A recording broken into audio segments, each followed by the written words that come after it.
Oh, Chase Kate in the building. And I'm na Virgin Best Entertainment Farm.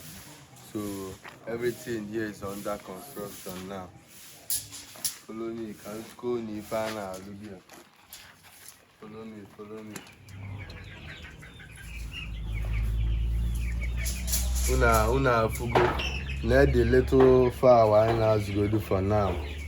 They are growing heavily. And una fugo.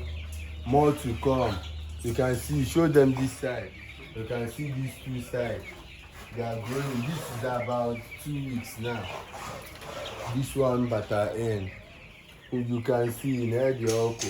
I work on layers here. Also broiler. I need to separate the two today. So as you can see, the engineer cannot at work. The engineer cannot work. So I get separate the layers and broiler together. This one not here is about 1 week now. This one not here now is about 1 week. I can see how fast they are growing. This one now not quite here now, but about 2 weeks. They are not the same weeks. The car 2 weeks, the other one 1 week. You can see they are not the same.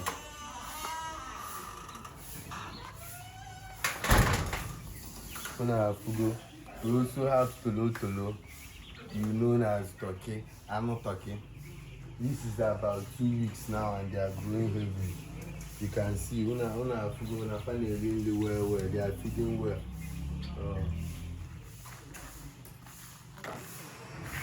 Now Ghana the finishing side. Every year no separate the odd layer na broiler. Nkini eyi akwa.